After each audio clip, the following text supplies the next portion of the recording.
मेरा नाम आयुष मलिक। माँ, मैं इस्लाम धर्म में चला गया था। मैंने धर्म बदल दिया था, लेकिन मैंने आपकी परेशानी को देखते हुए परिवार के हिसाब से अपने मन से परिवार के मूल धर्म हिंदू धर्म में आकर आपके व पापा के प्यार की छाव में रहना चाहता हूँ। तो आप मुझे माफ करना। आपके चैनल के माध्यम से देशवासियों को, नगरवासियों को और सभी सम्मानित नागरिकों को बहुत बहुत आभार व्यक्त करना चाहता हूँ। मेरा बच्चा घर वापसिया आज वो सकुशल है।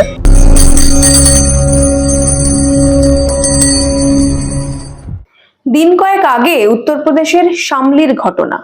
ক্যামেরার সামনে দাঁড়িয়ে একটি ছেলে বুক ঠুকে বলেছিল সে নিজের ইচ্ছে ধর্ম পরিবর্তন করেছে।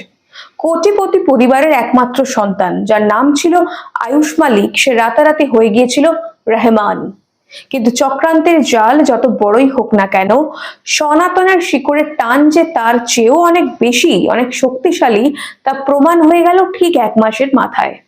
যে ছেলে রহমান সেজে মসজিদে যাচ্ছিল, আজ সেই শামলির ঐতিহাসিক হনুমান ধামে বসে বজরংবলীর চরণে মাথা ঠুকছে। রহমান অতীত, সে আজ আবারও আয়ুষ মালিক। উপর থেকে দেখলে মনে হতে পারে এটা হয়তো একটা সাধারণ ধর্মান্তর আর ঘরের ছেলের ঘরে ফিরে আসার গল্প, কিন্তু এর নেপথ্যে লুকিয়ে আছে এক ভয়ঙ্কর আন্তর্জাতিক চক্রের ব্লুপ্রিন্ট। শামলি থেকে শুরু হওয়া এই চক্রান্তের তার জুড়ে রয়েছে দিল্লি, মুম্বাই, এমনকি সীমান্ত পেরিয়ে পাকিস্তান পর্যন্ত। কিভাবে চলতো এই নিখুঁত ব্রেন ওয়াশ? কিভাবে সাজানো গোছানো পরিবারগুলোকে ধ্বংস করার ছক করা হয়েছিল? আজকের এই বিশেষ পর্বে আমরা পর্দা ফাঁস করব সেই আন্তর্জাতিক সিন্ডিকেটের, যারা বিশ্ব জুড়ে এই জাল বিছিয়ে চলেছে, আর দেখাবো কিভাবে সঠিক সময়ে সমাজ, প্রশাসন আর সনাতনী শক্তির মেলবন্ধনে এই বিশাল চক্রান্তের বুকে নেমে এলো এক মোক্ষম প্রতিরোধ। নমস্কার, আমি স্বাতী। মাধ্যম ইউটিউব চ্যানেলের আরো একটি ভিডিওতে আপনাদের স্বাগত জানাই। ঘটনার সূত্রপাত যেমনটা বলেছিলাম উত্তরপ্রদেশের শামলি জেলায় একটি অত্যন্ত স্বনামধন্য এবং সম্পন্ন পরিবারের একমাত্র সন্তান আয়ুষ মালিক। কোটি টাকার পারিবারিক সম্পত্তি, সাজানো গোছানো ভবিষ্যৎ, সবকিছুই ঠিকঠাক চলছিল। কিন্তু হঠাৎ করেই পরিবারের পায়ের তলা থেকে মাটি সরে গেল যখন জানা গেল আয়ুষ নিখোঁজ এবং সে ইসলাম ধর্ম গ্রহণ করে নিজের নাম রেখেছে রহমান। কিন্তু একটা শিক্ষিত প্রতিষ্ঠিত ছেলে হুট করে নিজের ঘর সংসার, বাবা মাকে ছেড়ে এভাবে কেন চলে গেল? তদন্তে নামতেই কেঁচো খুঁড়তে কেউটে বেরিয়ে এলো। পুলিশ এবং স্থানীয় সূত্রের দাবি এটি কোনো আকস্মিক ঘটনা ছিল না। আয়ুষকে টার্গেট করা হয়েছিল অত্যন্ত ঠান্ডা মাথায়। এর নেপথ্যে কাজ করছিল একটি বিশেষ চক্র, যার মূল চালিকা শক্তি ছিল এক যুবতী, নাম চাঁদনি কুরাইশি। চাঁদনি এবং তার সহযোগীরা মিলে দীর্ঘ সময় ধরে আয়ুষের উপর মনস্তাত্ত্বিক চাপ সৃষ্টি করে, যাকে সহজ ভাষায় বলা হয় ব্রেন ওয়াশ। তদন্ত যত এগোয় এই চক্রান্তের পরিধি দেখে চোখ কপালে ওঠে দুঁদে আধিকারিকদেরও।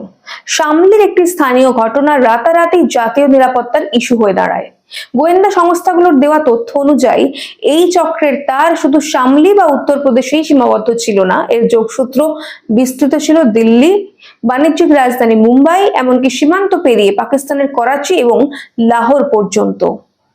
এই চক্রের মূল লক্ষ্যই হলো অমুসলিম ঘরের সম্পন্ন পরিবারের সন্তানদের মনস্তাত্ত্বিকভাবে দুর্বল করা, তাদের সনাতন সংস্কৃতির বিরুদ্ধে বিষিয়ে তোলা এবং একটা সময় পর সম্পূর্ণভাবে ধর্মান্তরিত করে পরিবার এবং সমাজ থেকে বিচ্ছিন্ন করে দেওয়া। আয়ুষের ক্ষেত্রেও ঠিক এই ছকটাই কষা হয়েছিল। এমনকি এই চক্রান্তের সাথে যুক্ত থাকার অপরাধে ইতিমধ্যেই প্রশাসন 3 অভিযুক্তকে গ্রেফতার করে গড়াদের পিছনে পাঠিয়েছে। কিন্তু প্রশ্ন হলো, যেখানে বিশ্বজুড়ে এই সিন্ডিকেট এত শক্তিশালী, সেখানে এই চক্রান্তের দেওয়াল ভাঙা হলো কিভাবে? কিভাবে সম্ভব হলো এই প্রতিরোধ? আর আয়ুষকে কিভাবেই বা ঘরে ফিরিয়ে আনা হলো? যখন চক্রান্তকারীরা এক প্রকার ভেবেই নিয়েছিল যে তারা আয়ুষ মালিককে সম্পূর্ণভাবে নিজেদের নিয়ন্ত্রণে নিয়ে নিয়েছে, ঠিক তখনই এই অভেদ্য দুর্গে আঘাত হানে সনাতনী সমাজ। আর এই প্রতিরোধের কেন্দ্রে ছিলেন স্বামী জসবীর মহারাজ। যখন চারিদিকে চরম হতাশা, আয়ুষের পরিবার দিশেহারা, তখন এই ক্যামেরার সামনে দাঁড়িয়েই মহারাজ অত্যন্ত জোর গলায় এক অবিশ্বাস্য দাবি করেছিলেন।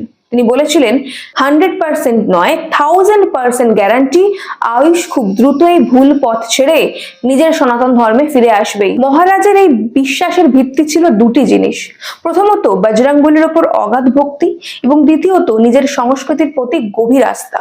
তিনি স্পষ্ট জানান যে কুবিচার বা ব্রেন ওয়াশ আয়ুষের উপর করা হয়েছিল তা ক্ষণস্থায়ী। সনাতন ধর্মের 4 বেদের যে শাশ্বত জ্ঞান তার সামনে কোনো কৃত্রিম চক্রান্ত বেশি দিন টিকতে পারে না। মহারাজ এবং স্থানীয় সমাজ কেবল ঘরে বসে থাকেননি, তারা শামলির ঐতিহাসিক হনুমান ধামে একটানা প্রার্থনা এবং আধ্যাত্মিক শক্তি দিয়ে এই আসরিক চক্রান্তের বিরুদ্ধে এক অদৃশ্য প্রতিরোধ গড়ে তোলেন। তবে এই প্রতিরোধ কেবলমাত্র আধ্যাত্মিক স্তরেই কিন্তু সীমাবদ্ধ ছিল না, এর পিছনে ছিল প্রশাসনের বজ্রমুষ্টি। উত্তরপ্রদেশের বর্তমান যোগী আদিত্যনাথ সরকারের জিরো টলারেন্স নীতি এই চক্রের মেরুদণ্ড ভেঙে দেয়। মহারাজ নিজেই অকপটে স্বীকার করেছেন, আজ যদি উত্তরপ্রদেশের সনাতন ভাবাদর্শে বিশ্বাসী সরকার না থাকতো তবে হয়তো এই সাফল্য এত দ্রুত আসতো না। পুলিশের কড়া তদন্ত এবং প্রশাসনের ক্রমাগত চাপের মুখে পড়ে আন্তর্জাতিক সিন্ডিকেটের চক্রান্তের জাল ছিন্ন ভিন্ন হয়ে যায়। আয়ুষ বুঝতে পারেন তার ভুল, তিনি ফিরে আসেন তার নিজের ঘরে, নিজের বাবা মায়ের কোলে। তবে এই ফিরে আসা কিন্তু কেবল শারীরিক প্রত্যাবর্তন নয়, এটি একটি মানসতাত্ত্বিক শুদ্ধিকরণও বটে। ভুল পথ থেকে ঘুরে দাঁড়িয়ে নিজের শিকড়কে চেনার জন্য আয়ুষ এখন 15 দিনের এক কঠোর আধ্যাত্মিক অনুশাসনের মধ্যে দিয়ে যাচ্ছেন। এই 15 দিন তিনি সম্পূর্ণ মৌনব্রত অবলম্বন করবেন, কারোর সাথে কোনো কথা না বলে নিভৃতে কেবলই আত্মশুদ্ধি আর ভক্তির মাধ্যমে নিজের প্রায়শ্চিত্ত সম্পূর্ণ করবেন। দেখুন, আয়ুষ মালিক হয়তো সৌভাগ্যবান, কারণ তার পরিবার, সমাজ, সাধু, সন্ত এবং প্রশাসনের তৎপরতায় আজ তিনি জীবিত অবস্থায় নিজের ঘরে ফিরে আসতে পেরেছেন। কিন্তু এই চক্রান্তের জালে পড়া প্রতিটি সনাতনী সন্তানের ভাগ্য এতটা সুপ্রসন্ন হয় না। আমরা ভুলে যাইনি সেই সব মর্মান্তিক ঘটনা যেখানে এই একই রকম চক্রান্তের ফাঁদে পা দিয়ে অকালে ঝরে গেছে কত শত তাজা প্রাণ, কত শ্রদ্ধা। এমনকি সম্প্রতি রাজনৈতিক মহলের এক পরিচিত নেত্রী, তিনি আপের একজন নেত্রী ছিলেন, তারও মৃত্যু ঘিরে এই নির্মম বাস্তব আবারও সামনে এসেছে। ভালোবাসার নামে পাতায় ভয়ঙ্কর ফাঁদে পা দিয়ে শেষ পর্যন্ত তাকে নিজের জীবন দিয়ে মূল্য চোকাতে হয়েছে। আজ সময় এসেছে চোখ খোলার। আমাদের হিন্দু ছেলে মেয়েদের, বিশেষ করে তরুণ প্রজন্মকে অত্যন্ত সচেতন হতে হবে।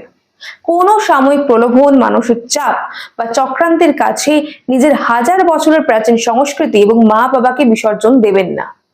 মনে রাখবেন, যারা আপনার পরিচয় মুছে দিতে চায় তারা কখনোই আপনার ভালো চাইতে পারে না।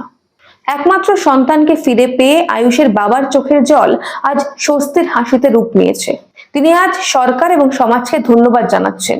ঠিক একইভাবে আপনারা যারা কোনো ভুল সিদ্ধান্ত বা চক্রান্তের জালে জড়িয়ে আজ অন্য কোথাও চলে গেছেন, কিন্তু মনের গভীরে নিজের শিকড়ে নিজের ঘরে ফিরতে চান, তাদের উদ্দেশ্যে আমাদের স্পষ্ট বার্তা, ভয় পাবেন না, দ্বিধা করবেন না, আপনারা ফিরে আসুন। আজ দেশ জুড়ে এমন বহু সনাতনী এবং হিন্দু সংগঠন দিন রাত কাজ করে চলেছে, যারা আপনাদের পূর্ণ মর্যাদা, নিরাপত্তা এবং ধর্মীয় শুদ্ধিকরণের মাধ্যমে সাদরে ঘরে ফিরিয়ে নেওয়ার জন্য প্রস্তুত। চক্রান্তের অন্ধকার যতই গভীর হোক, সনাতনের আলোয় তা দূর হবেই। শামলির এই ঘটনা বিশ্বজুড়ে চলতে থাকা এই আসরিক চক্রের বিরুদ্ধে এক জোরালো প্রতিরোধ। এই বিষয়ে আপনার কি মতামত জানান আমাদের কমেন্ট করে। আজ এই পর্যন্তই, দেখা হবে পরের একটি ভিডিওতে। ততক্ষণ পর্যন্ত সঙ্গে থাকুন, দেখতে থাকুন মাধ্যম।